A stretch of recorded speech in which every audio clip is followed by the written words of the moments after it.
Y ya estamos de regreso aquí en Cadena Nacional y rápidamente vamos a tomar contacto con nuestra próxima invitada. Queremos saludar a Ana María Gasmuri, actriz, pero además directora ejecutiva de la Fundación Daya. ¿Cómo estás, Ana María? ¿Cómo han estado estos días para ti, que han sido bien complejos a nivel familiar y personal? Sí, hola, buenas noches. Por supuesto, bueno, son días complejos, pero fíjate que no más complejos que lo que enfrentan miles de familias en Chile por estos inadecuados procedimientos, digamos. Entonces, la verdad es que, aunque por supuesto que son situaciones que nadie quisiera atravesar, también se transforman en una oportunidad para seguir educando en este tema y seguir también denunciando cuando los actuales persecutorios no son los adecuados y de alguna forma vulneran los derechos de las chilenas y chilenos. Hagamos lo siguiente, ¿te parece? Si ponemos un poco en contexto la situación que estamos acá aludiendo. Bueno, tú el pasado 3 de septiembre estabas precisamente siendo parte de la sesión de la Comisión de Constitución de la Cámara para hablar precisamente sobre el uso de la cannabis con fines medicinales, representando también a la Fundación, y es en ese momento en que detienen a tu hija, Camila, en una situación que, según describen ustedes mismos, sería completamente irregular. Por eso mismo tenemos aquí también la alusión de ese momento.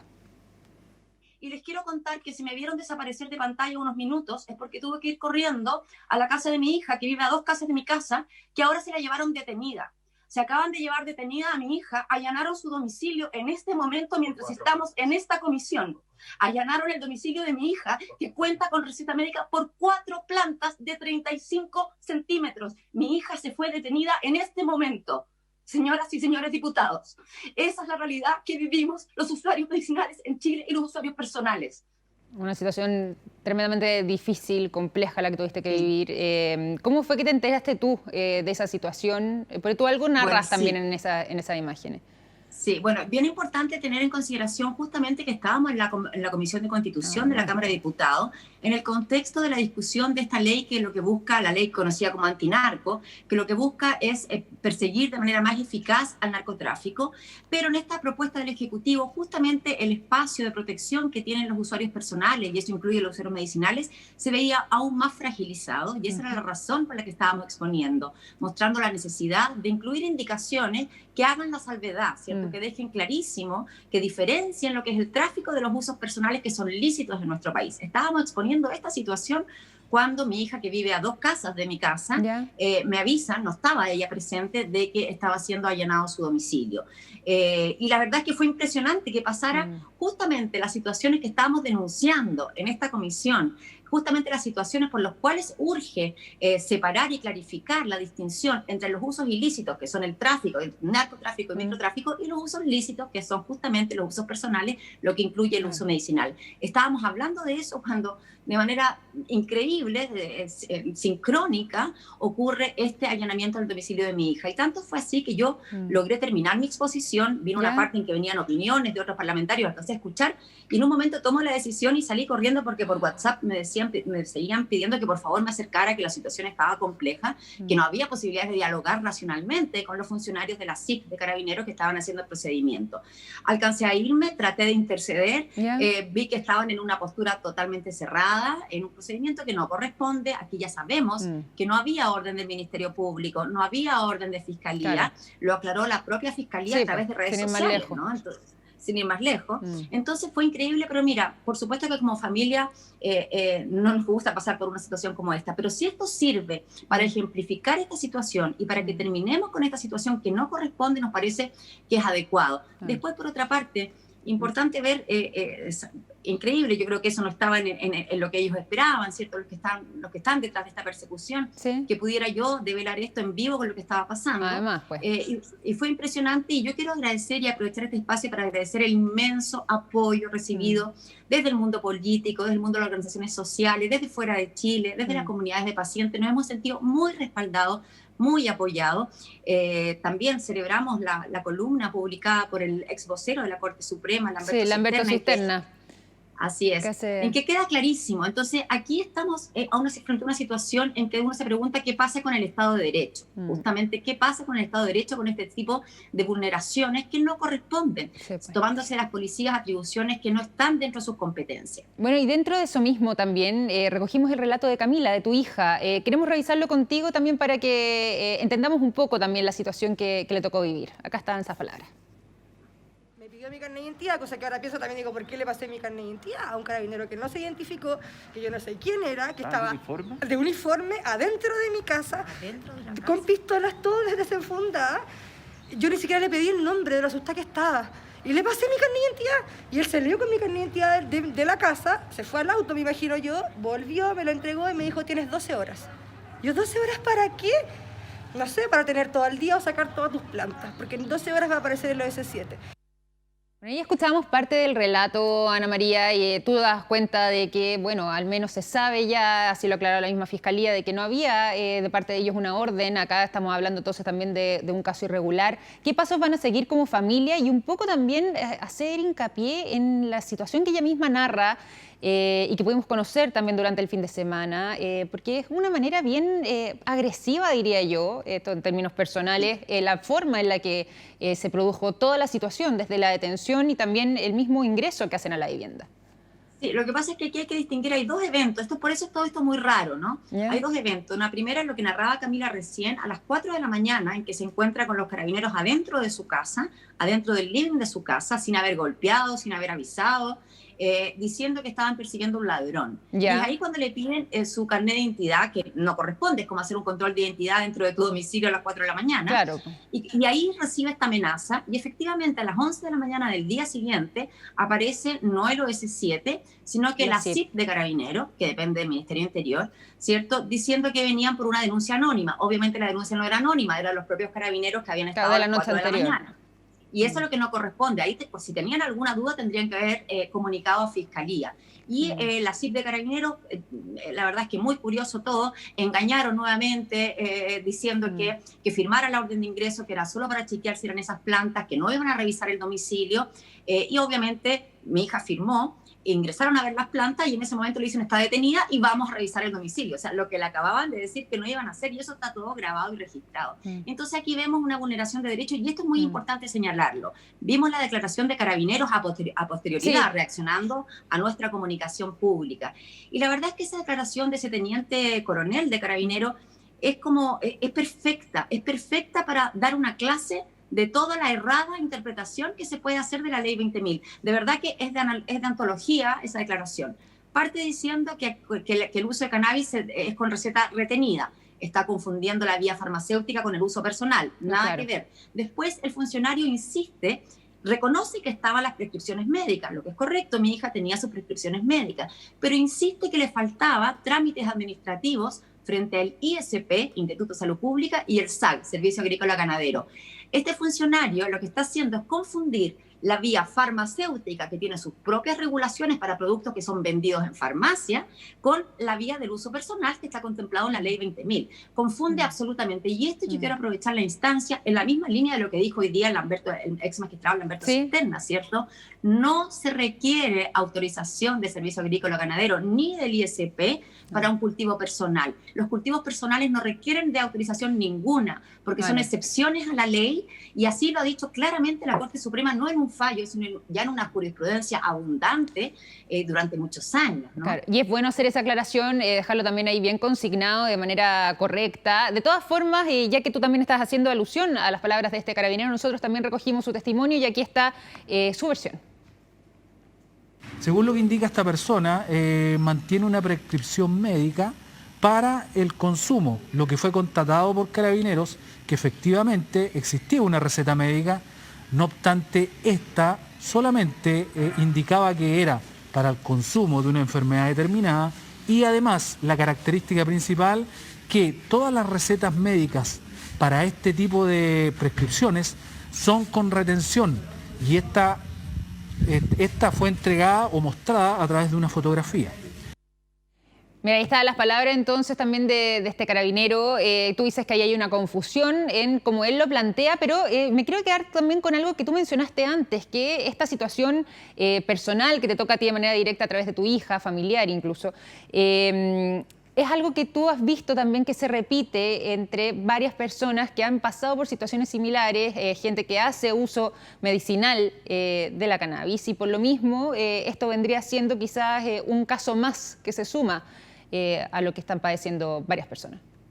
Tú tienes toda la razón, exactamente así. Por eso es que venimos trabajando hace tiempo con la Defensoría Penal Pública en el acompañamiento y defensa de estos pacientes. Tanto es así que este próximo lunes 14 y martes 15 de septiembre tenemos un seminario realizado en conjunto Fundación Daya con la Defensoría Penal Pública, justamente a nivel nacional, para capacitar y entregar experiencia y conocimiento en la correcta defensa de los usuarios medicinales. Y esto está planificado desde antes de este evento, no es que el seminario, o sea, obviamente es una sincronía nuevamente. Claro. ¿Por qué? Porque la Defensoría tiene esta preocupación por esta persecución inadecuada que se hace de los usuarios. Y por eso este seminario del próximo lunes y martes, que lo impartimos Fundación Daya en conjunto con la Defensoría Penal Pública. Entonces es importante despejar estas cosas. Esto es lo que no puede seguir pasando. Y a clarificarlo. Para el cultivo personal, ¿cierto? Y en este caso medicinal, basta con la receta médica y con tener tu cultivo en orden como corresponde.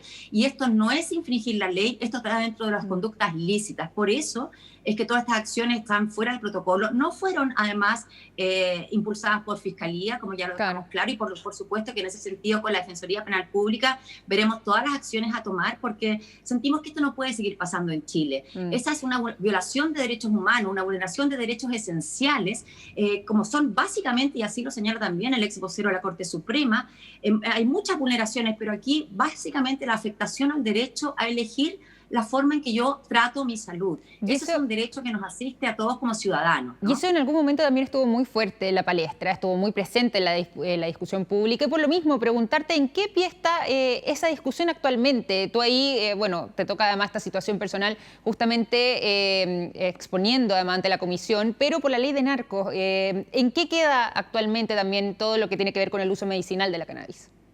Ya, mira, para que clarifiquemos, la ley 20.000 que está vigente hoy día, sin modificaciones, pone esta excepción del uso personal y el uso medicinal. Entonces, eso es bastante claro en los artículos 4, 8 y 50. A pesar de ello, el ente persecutor ha insistido en seguir criminalizando a los usuarios, aunque finalmente el resultado de esos procesos judiciales son generalmente la absolución del usuario cuando corresponde a un uso personal.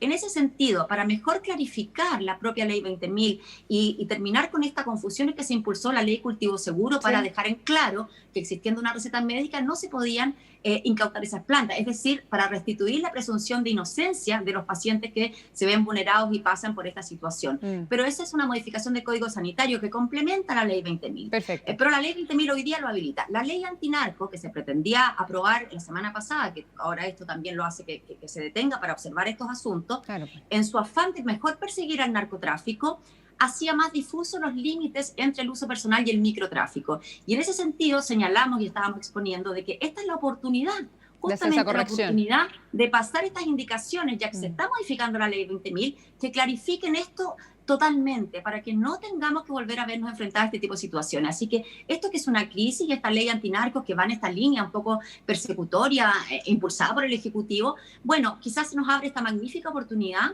ya que tenemos un consenso transversal en este sentido, desde todos los centros de pensamiento vinculados al tema, desde todas las organizaciones, desde el propio Defensoría Penal Pública y desde el Poder Judicial, para introducir estas indicaciones que permitan despejar meridianamente este asunto, de manera que nunca más en Chile veamos este tipo de persecución cuando no corresponde. Hoy día tenemos un gran problema con el narcotráfico, más allá de que podamos no estar de acuerdo en cuáles son las estrategias para combatirlo, sentimos que las fuerzas persecutorias deben estar orientadas hacia eso y no hacia perseguir a usuarios personales y mucho menos aún medicinales. Esto es lo que queremos que se termine, porque aquí hablamos sinceramente de una violación de derechos esenciales. Y por lo mismo, Ana María, y ahí también tomando tu rol como directora de la Fundación Daya, donde también hay que poner el ojo para evitar no solamente que se replique situaciones como la que vimos ahora, la que estamos narrando, sino que donde también hay otro tipo de falencias en la ley, o al menos en los proyectos con la ley antinarcos, para que no vuelvan a ocurrir situaciones como la que estamos conversando y esto ya empiece a dar un paso hacia adelante de la manera correcta,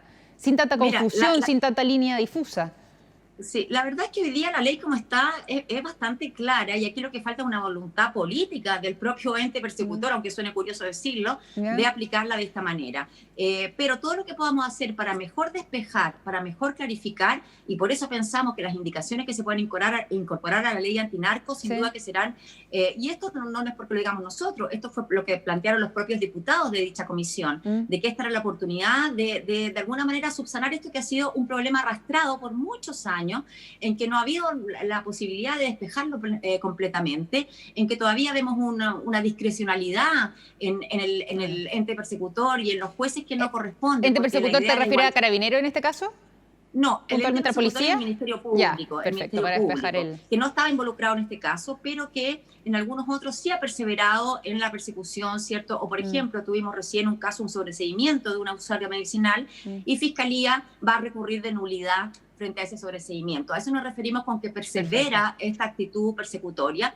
Entonces, todo lo que podamos hoy día, en esta semana, porque esta es la semana clave, incorporar para despejar, ya que hay un claro consenso en todos los parlamentarios, absoluto consenso de que no es su finalidad generar leyes que persigan a los usuarios de ninguna manera, sino que su finalidad es perseguir a los narcotraficantes de mejor manera.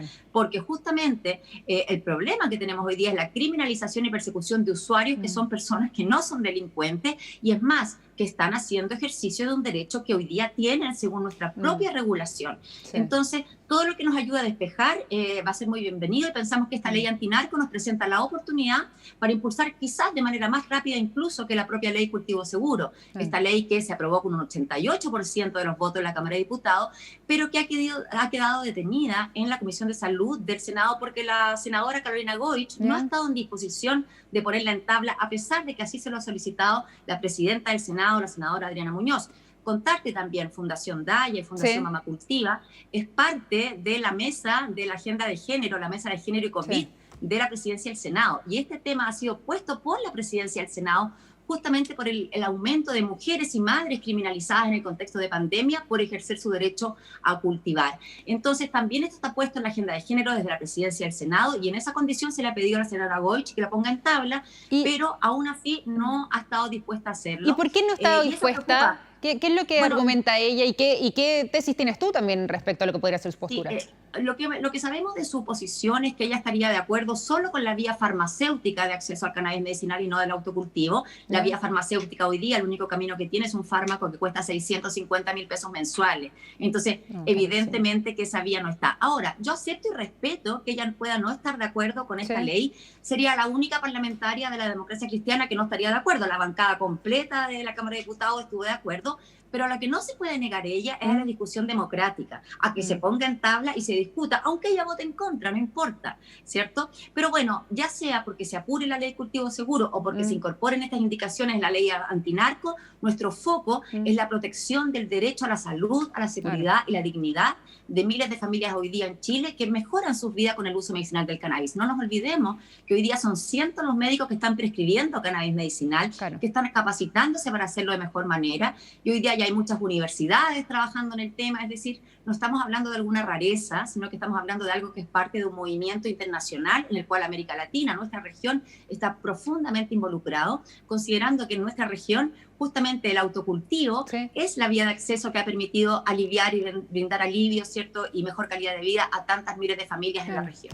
Ana María, y preguntarte dos cosas. De partida, si es que ustedes tienen algún tipo de catastro como fundación respecto a las personas que se han visto justamente en escenarios como el que comentábamos con tu hija, donde finalmente de alguna forma se ha intentado criminalizar el uso medicinal de la cannabis. Y por otro lado, también preguntarte, y aquí quizá una vereda más personal, pero no deja de ser llamativo el hecho de que todo esto le haya pasado de partida a tu hija, tú siendo la presidenta de la Fundación Daya, y justo en el momento en que tú estás exponiendo también ante la comisión. Uno de alguna forma u otra, y aquí voy a hablar de nuevo quizás en términos más personales, pero no deja de ser llamativo el dato y la sincronía también de que haya ocurrido justo en ese momento. Es llamativo y por eso también la Comisión de Constitución acordó unánimemente oficiar a las policías para saber qué es lo que pasó aquí, porque de verdad que es demasiada coincidencia, de verdad que más bien parece como una acción que pretende amedrentar, ¿cierto? Que pretende de alguna manera inhibir el avance de esta defensa de los derechos de los pacientes, que este era un avance importante en esta comisión. Tú preguntabas si hay más casos como estos. Solo en Fundación Daya estamos acompañando 58 procesos judiciales con la Defensoría Penal Pública. Y cuando hablamos de 58 significa no solo acompañarlo con los abogados de la Defensoría, sino que con nuestros peritos, nuestros expertos y además brindando acompañamiento psicológico y emocional. No, lógicamente. Vivir estos procedimientos generan un trauma importante. De verdad que es es muy disruptivo, es muy violento, es muy agresivo, y uno se siente vulnerada, absolutamente vulnerada. Y esa es la situación de estas 58 personas que estamos acompañando hoy día en sus procesos judiciales. Hace poquito tuvimos la alegría de ver un día lunes 10 de agosto que una de nuestras pacientes emblemáticas, Vilda Mesa, era sobreseída, pero en esa misma instancia el Ministerio Público dijo que iba a recurrir de nulidad en los 5 días de plazo. Vilda murió 3 días después, el día jueves, ni siquiera alcanzó a disfrutar su triunfo de verse sobreseída, de ver su honra restituida, ¿no? Entonces, aquí estamos hablando de vidas humanas, estamos hablando de calidad de vida, estamos hablando de sufrimiento. Entonces, la verdad que esto no puede pasar. El año pasado, solo por porte, tenencia o cultivo, es decir, nada vinculado al tráfico, se detuvieron 26.000 personas en Chile. No, es altísima la cifra. Personas. Entonces, yo no digo que esas 26.000 personas queden detenidas, el número que queda efectivamente detenido es pequeño, pero son 26.000 procesos que se abren, además con un gasto público gigante, y justamente en una dirección que va a terminar en un sobreseimiento que no termina en condena, que por lo tanto es un acto absurdo. Esto es lo que hoy día tenemos la oportunidad de despejar y que no siga ocurriendo en nuestro país. No puede seguir pasando aquello. Esto es una vulneración de derechos, atenta contra el derecho a la privacidad, contra el derecho a la salud, ¿cierto? Y a la libre elección. Entonces estamos hablando de derechos esenciales que se ven vulnerados. La Corte Suprema ha sido clarísima desde el año 2015 en adelante. Llevamos 5 años de jurisprudencia. Entonces no es posible que todavía nos sigamos viendo expuestos a este tipo de situaciones. Afortunadamente esto pasó en mi familia, que de alguna manera estábamos preparados para enfrentar una situación como esta, ¿no? Trabajamos en el tema. Yo permanentemente estoy conversando la situación de acompañamiento que tenemos de estos 58 pacientes que están en proceso este año, pero evidentemente que esto es un trauma que no debiera ocurrir, es una situación que no debiera ocurrir y que esperamos que cese, que no tiene ningún sentido, es un absurdo y vulnera los derechos humanos de chilenas y chilenos. Y nos queda, Ana María, el último minuto de programa y por lo mismo, como Fundación Daya, ¿en qué van a seguir avanzando a propósito también de la participación que tienen ustedes dentro de la comisión, pero dónde va a estar puesto el foco quizás de los meses que vengan como fundación para sacar adelante de buena forma? Bueno, la verdad es que los próximos meses seguiremos haciendo lo que hemos estado haciendo en todo este proceso, ¿cierto? Vamos a seguir con nuestro seminario, con la Defensoría Penal Pública, luego de eso, por supuesto, con el curso avanzado para profesionales de la salud en el uso medicinal del cannabis. Eso es muy importante. Mientras más médicos capacitados para acompañar a los pacientes haya, mejor, por supuesto. Vamos a seguir aportando en el trabajo y la discusión legislativa para seguir defendiendo el derecho de usuarias y usuarios. Y vamos a seguir, por supuesto, atendiendo a nuestros pacientes. Son más de 63.000 pacientes los atendidos hasta hoy, que asisten a nuestros talleres, que aprenden cómo cultivar de manera sencilla, cómo hacer sus preparaciones, todo esto con acompañamiento terapéutico y médico. Son 8 años de experiencia en que hemos trabajado fuertemente, comprometidos por democratizar el acceso al uso medicinal del cannabis, comprometidos con la salud, la dignidad, la calidad de vida de chilenas y chilenos, y por supuesto también extendemos nuestro trabajo al resto de la región. Ese es nuestro foco, la empatía, el amor compasivo, la amabilidad, el poder brindar calidad de vida a quienes están sufriendo. Ese es nuestro énfasis, nuestra mirada, y trabajaremos en todos los ámbitos que vayan apuntando en esa dirección en búsqueda de un mejor vivir para todas y todos. Y nosotros queremos agradecerte también, Ana María, por esta conversación, una conversación que está bien abordarla también desde la mirada de la Fundación, pero también entendiendo lo que te toca, o lo que te tocó en realidad pasar a ti durante estos días en términos personales, en términos familiares, pero que grafica, como mencionabas a lo largo de esta entrevista, lo que pasan también muchísimos pacientes, muchísimos chilenos y chilenas que necesitan el uso medicinal de la cannabis y que se han visto en situaciones siendo criminalizados por su uso. Entonces, queremos agradecer también por exponer esta situación aquí en nuestro programa para poder analizarlo y conversar, así que te mandamos un abrazo grande también de parte de todo nuestro equipo y agradecer entonces esta entrevista. Y gracias a ustedes, todo lo que sea para seguir educando y informando correctamente y dejando atrás estas malas prácticas, sin duda que se agradece, así que un abrazo grande a todos ustedes y a toda la audiencia. Muchas gracias, Ana María. Y nosotros de esta forma vamos a ir finalizando este capítulo de Cadena Nacional, agradeciéndoles también por su sintonía, y mañana a esta misma hora nos vamos a encontrar nuevamente con más Cadena Nacional a través de la pantalla de Vía X. Cuídense mucho, que estén muy bien. Chao, chao.